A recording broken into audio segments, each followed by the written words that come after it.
Hello and welcome to another episode of Let's Analyze Death Battle.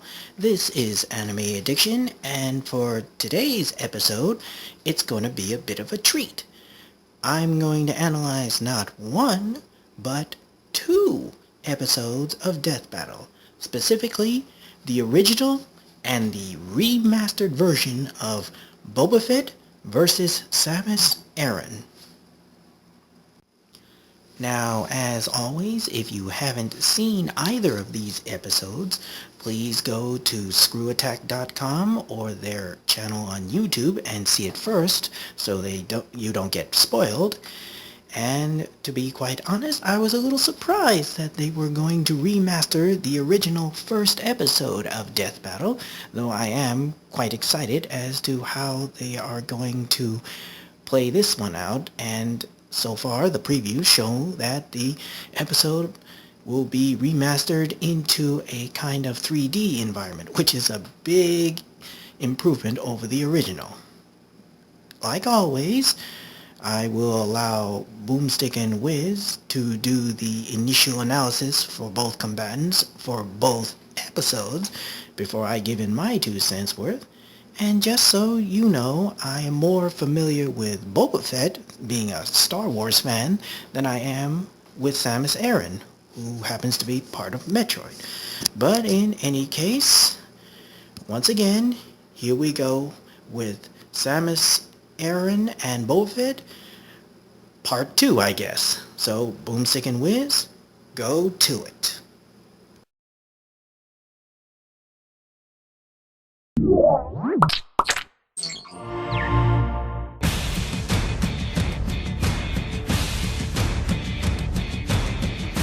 The Bounty Hunter, galactic pirates of living beings. They blow shit up for cash. A prime example is Boba Fett, the most feared bounty hunter in the galaxy. But don't forget Samus Aran. She's so badass whole planets explode when she's done with them. Boom! I'm Wizard. And I'm Boomstick. And it's our job to analyze the weapons, armor, and skills of these two beastly killers and answer the most important question of all. Which of these two warriors would win a death battle? Boba Fett is well known for his cunning, ruthlessness, and brute force, but his killer instinct relies on his diverse arsenal of death. Plus, he wears the most badass spacesuit ever. That's no ordinary spacesuit, Boomstick. That's Fett's Mandalorian armor, forged of nearly indestructible duraplast containing a micro-energy field for dispersing impacts. This guy can have a freaking bomb blow up in his face and still walk away. His gauntlets house a flamethrower with a reach of 5 meters, a fiber cord whip, and numerous concussion and stun missiles. His weapon of choice is his EE-3 carbine rifle, an extremely accurate and powerful weapon which Fett often cradles like a child. Yeah, I do that with my guns too. That's not weird at all, Boomstick.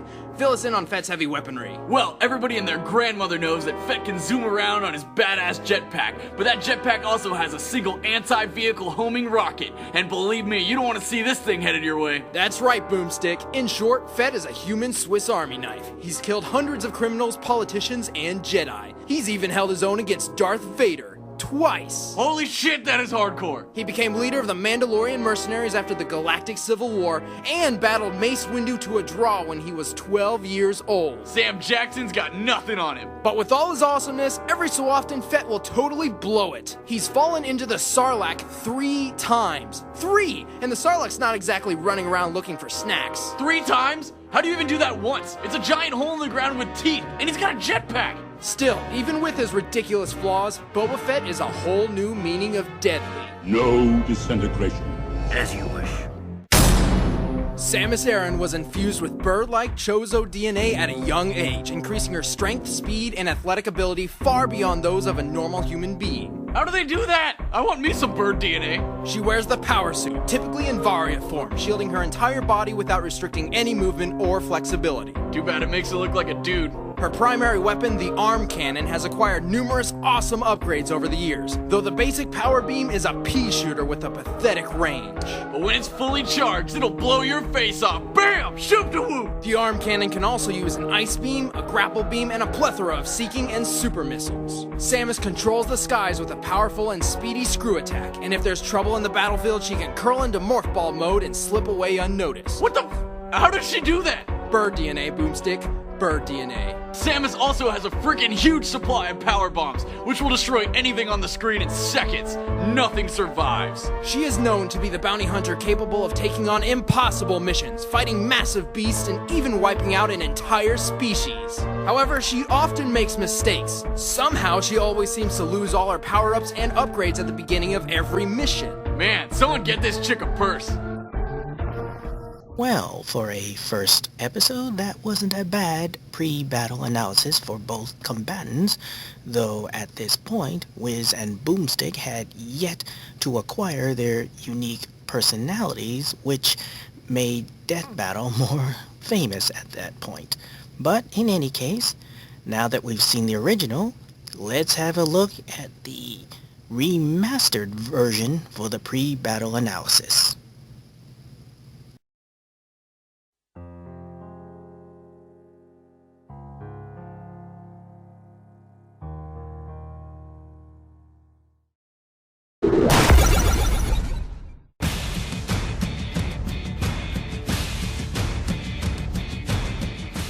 Bounty hunting, one of the most respected and fun jobs in the world. I don't know about respected, but certainly a daring profession only for the strong and bold.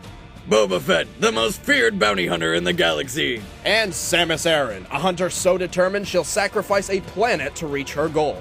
He's Wiz and I'm Boomstick. And it's our job to analyze their weapons, armor, and skills to find out who would win a death battle. Boba Fett is unnatural in more ways than one. He was not born into the galaxy, rather created as a clone of the fearsome bounty hunter Jango Fett. Not fearsome enough, though. He tended to get ahead of himself. As his father, Jango taught Boba all he knew about his profession, and despite being orphaned at age 10, Boba continued to live the hunter's life, eventually donning his father's armor and claiming his rightful place as the greatest bounty hunter in the galaxy. Complete with the most badass spacesuit ever, his Mandalorian armor. It's got a micro-energy field that disperses impacts and is made up of Mandalorian iron. Okay, at this point I think it's safe to assume every universe has some metal stronger than titanium. Though to this one's credit, it's actually a lot heavier, sacrificing mobility for durability. In fact, it's so durable, it resists lightsabers. You know, the swords that can cut through anything. His gauntlets house a flamethrower, fibercord whip, and numerous concussion and stun missiles. But his weapon of choice is his EE-3 carbine rifle, which Fett often cradles like a child. There, EE. Daddy's here. Killing time soon. That's creepy. However, my favorite thing in Boba's bag is his badass jetpack, which he uses for short-range travel and to gain a mobility advantage over his foes. While it can only hold enough fuel for a single minute's worth of flight, its velocity reaches up to 90 miles per hour. The jetpack also has a single anti-vehicle homing missile, because when you've got space for a missile, why not? In short, Boba Fett is a human Swiss Army knife. He's killed hundreds of criminals, politicians, and Jedi, and battled Mace Windu to a draw when he was only 12 years old. An accomplishment so manly, it instantly kickstarted his puberty. But for all his skill, Fett has one great, inescapable weakness: the Sarlacc pit. This flaw is so unavoidable, he was knocked into the pit by a blind and physically drained Han Solo while wearing a jetpack. And since Disney bought Star Wars and nixed the expanded universe, this is where Boba Fett's story officially ends. But that's stupid, so here's what happened in the expanded universe. Using a combination of his jetpack and blowing himself up, Fett actually escaped the Sarlacc. He later became leader of the Mandalorian warriors after the Galactic Civil War, and even held his own against Darth Vader. Twice. While using one of several lightsabers he's taken from his Jedi kills. And that's pretty goddamn impressive. But you know what's even more impressive? The time he trained Han Solo's Jedi daughter so that she could kill an evil, all-powerful Sith Lord, who just so happened to be her own brother. Spoilers. Unfortunately, Fett's greatest weakness still remains that toothy sand vagina. He has fallen into the Sarlacc a total of 3 times. 3! And the Sarlacc's not exactly running around looking for snacks. It's a freaking hole in the ground. And again, he can fly! Fun fact, every year following his escape, Boba Fett returns to the planet Tatooine just to shoot the Sarlacc. in his spaceship from orbit. He's learned his lesson. He's staying as far away from that shit as he possibly can. Fear of teethy holes aside, few have survived once he's set his sights on them. Boba Fett is a whole new meaning of deadly. No disintegrations. As you wish. When she was young, Samus Aran lived with her family on Earth colony K2L. Until one fateful day when it was sacked by an army of space pirates led by the vile Ridley, a giant purple space dragon. Ridley murdered her parents right in front of her, along with the rest of the planet. Literally everyone except for Samus. So PTSD therapists were in pretty short supply. Thankfully, Samus was rescued by the Chozo, bird-like aliens who raised her to become a warrior. She was infused with Chozo DNA, increasing her strength, speed, and athletic ability far beyond those of a normal human being. So, does she now have a bad habit of pecking at food and shitting on people's cars? No. She wears the power suit, typically in Varya form, shielding her entire body without restricting any movement or flexibility. Too bad it makes her look like a dude. Though underneath, she wears the skin-tight Zero suit. There we go! They must call it that because there's literally zero left to the imagination. While in that Zero suit, she carries a paralyzer pistol, a gun which can, paralyze people, and turn into a laser whip. But she definitely prefers the power suit in most combat situations. As a modified version of Chozo battle armor developed specifically for Samus, it can also be upgraded to adapt to any environment. Samus carries the powerful arm cannon as her primary weapon, and she's found quite a few upgrades for it over the years. Though the basic power beam is a pea shooter, when you charge it up, it'll blow your face clean off. She can also set it to blast an ice beam, grapple beam, and tons of seeking and super missiles.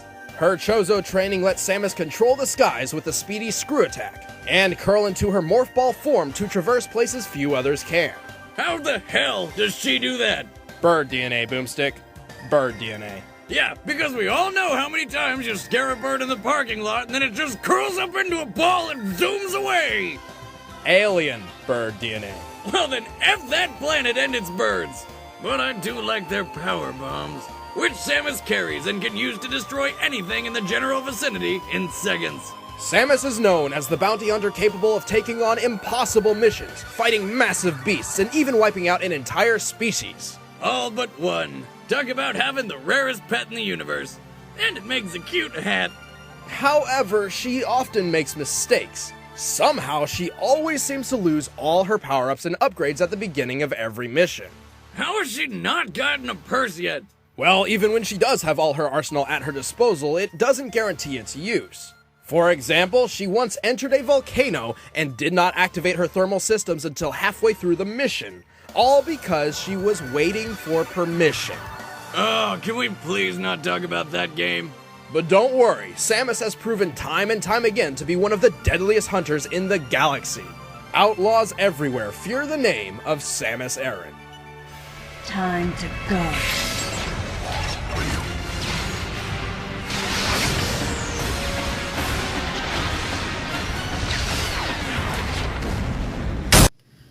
Well, as expected, the expanded or remastered version of the Death Battle pre-battle analysis was much more detailed, and we got to enjoy the fun personalities of Wiz and Boomstick as they are presently.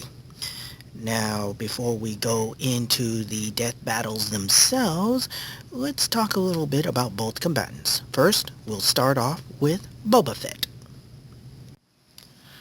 Now, unless you've been living in a cave for the last 30 years and have never seen the original Star Wars trilogy films, then you would at least know this character by name, if by nothing else. In fact, Boba Fett is one of the most iconic characters of the Star Wars trilogy franchise.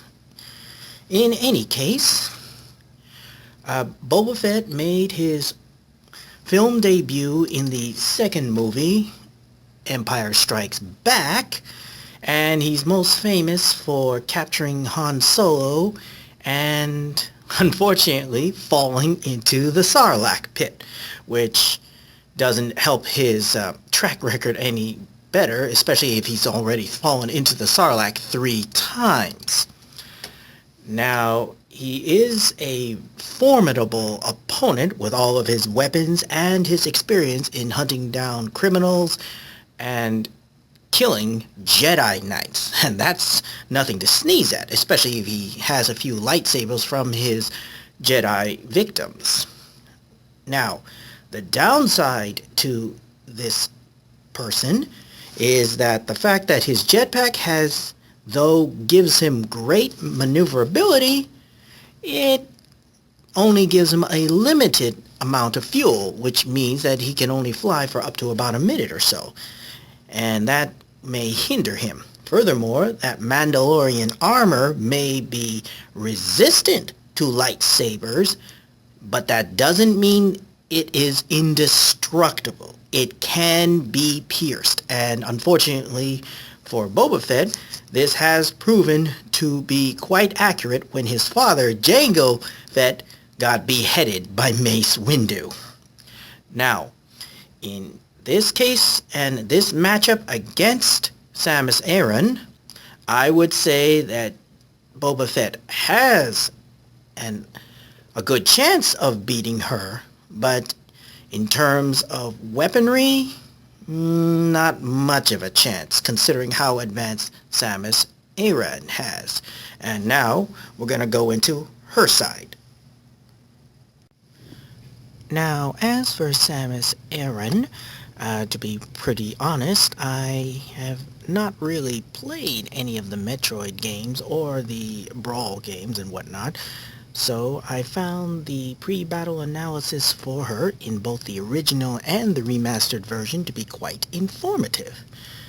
Already, and from that analysis already, I can see that Samus has a distinct advantage in terms of technology, especially with her armored suit, and even when she's in her Zero suit, she still has quite a bit of an advantage in terms of physical strength due to that chosen bird DNA, as well as her other weaponry, such as the energy pistol and her exploding energy bombs. So, all in all, I think that Samus does have the overall edge over Boba Fett. At this point, I think it's fairly obvious that I favor Samus Aran of winning this death battle, as she seems to have the better arsenal and the better ability than Boba Fett. Now, don't get me wrong, Boba Fett's going to put up a really good fight. I mean, he's not the greatest bounty hunter in the galaxy for nothing, and especially when he goes head-to-head with Darth Vader, you know that he's going to have some serious firepower and skills to bring to the table. But in the end, Samus is going to win, so let's have a look at these two death battles and let's see what the outcome will be. Now, as always, we're going to start with the original. So, Boom Sing and Wiz, let's get to it, shall we?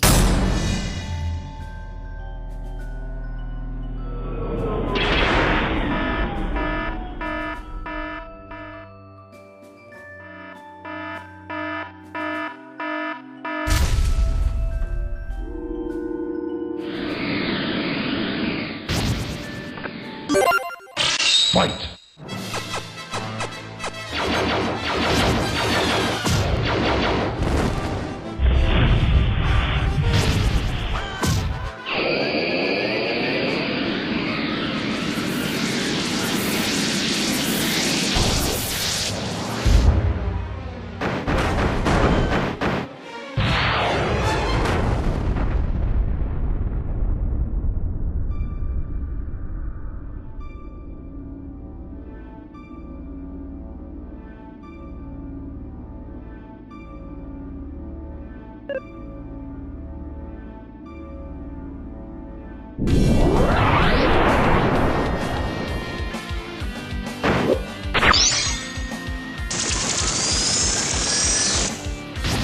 You're mine.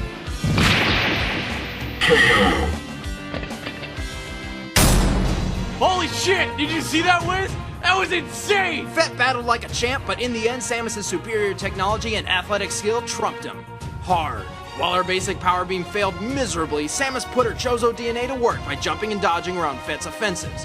Boba Fett, who relies more on cunning and brute force, simply didn't have the means necessary to catch Samus. He was shooting all over the place, but that space chick was just too quick for him. He even tried to use his homing rocket, but anybody who's blown up a lot of shit knows anti-vehicle rockets don't work too well with people. Exactly. Samus is about 4 times smaller than the average vehicle, so there was only about a 1 in 4 chance for a direct hit from Fett's rocket. Not to mention she kept moving, preventing Fett from getting a solid lock on her. After that screw-up, Samus managed to sneak around Fett and left the little surprise at his feet. Fett's micro-energy field managed to minimize the damage he took from the power bomb, but by that point it was all over. Samus froze Fett with her ice beam and finished him off with a charge beam to the face. She sure stopped him cold. That's right, Boomstick. The winner is Samus Aran.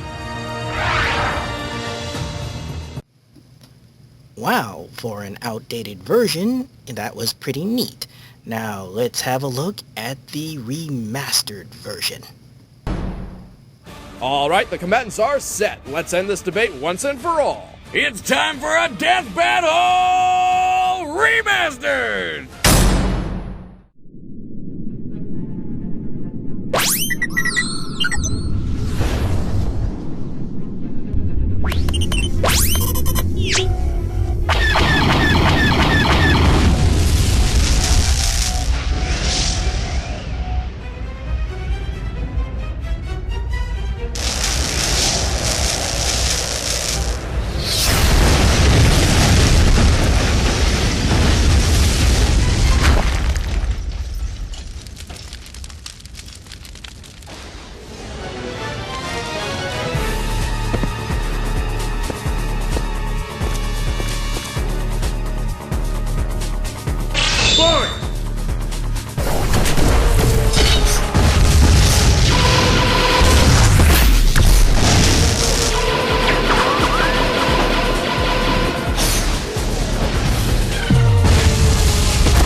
Fett put up a fight to the best of his ability, but Samus' superior technology and athletic skill trumped him in every way.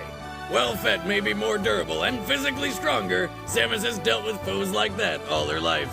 Boba Fett really didn't have the means necessary to catch Samus, let alone perfectly counter Samus' power bomb, screw attack, and ice beam. Sure, Boba's killed plenty of Jedi and survived a run-in with Vader, but his greatest victories usually stem from his cunning. He's a master of playing his enemies into his hands. But when it comes to Samus, Fett had little to work with. Samus specifically modeled her bounty hunter career around anonymity. She's even commonly mistaken as a man by the very people who want to hire her, making it extremely difficult for Fett to get a read on her. Fett just couldn't keep his head in the game. The winner is Samus Aran. Now that was an epic remastered version of the original, and I must say it was more exciting and quite highly detailed for in comparison to the original. But in any case, in both cases, Samus Aran won over Boba Fett, and I can certainly see why. Her technology was certainly more superior than Boba Fett's, and as they said, the anti-vehicle rocket wasn't that effective against a human-sized target, and the flamethrower wasn't very good against the armored suit, but it would have been more effective against Samus in her Zero suit had it connected. However, Samus's athletic abilities certainly danced around that, so there's no need to bring that up as well. Now, there are a couple of questions about the two death battles that fans have, and let's have a look at them and see if we can straighten those out too. Now, the first question is the fact that in the original death battle, Samus managed to sneak up on Boba Fett and leave him a little surprise in the form of a power bomb. Now, you're probably wondering, well, Boba Fett has been able to approach and kill Jedis despite their Jedi senses, so why wasn't he able to do the same with Samus, at least detect her? And the reason is quite simple. Now, Boba Fett may have killed Jedi Knights, but that doesn't mean he knows how to use their powers and the Force as well. He doesn't have Jedi senses. He only was able to kill Jedis in head-on confrontations due to his Mandalorian armor, being able to withstand lightsabers, and the fact that he had prior information on his opponent, and that can't be the same for Samus Aran, just as they stated in the remastered version. Another argument is the fact that when Samus lost her armored suit and was reduced down to her Zero suit, Fett should have had the advantage since he still had his armor and his jetpack, right? Well, just remember what they told us about Boba Fett's armor. It's much heavier, and therefore it slows him down more. Furthermore, with a jetpack on his back, that can seriously unbalance you. And it only was stated that it only had enough fuel for limited flight. And we did see Samus still retaining her jet boots from her armor, so that gave her the added mobility needed to win against Boba Fett. Now, the final question is the fact that Samus Aran had a lightsaber as well. And you're all probably wondering, well, where did you get that? Well, just remember that Samus Aran does have the superior technology over Boba Fett, so it stands to reason that her energy whip, which was mentioned in the remastered pre-battle analysis, could also double as an energy sword. There's no reason to think that it couldn't, so that's all there is to it for that one.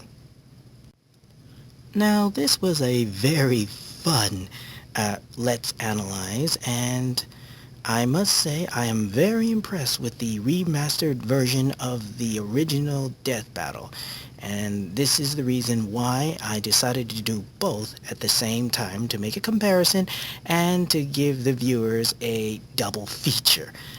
And I agree with the outcomes of both versions. So Boba Fett, you put up a really good fight. You got nothing to be ashamed of in both cases. And Samus Aran, I salute you. So until then, I hope you all be well. And in this case, I'll be leaving you with this fun little Samus music video. So I guess you could call this a triple feature. Until then, I'll see you then. Baby, it's time to make up your mind.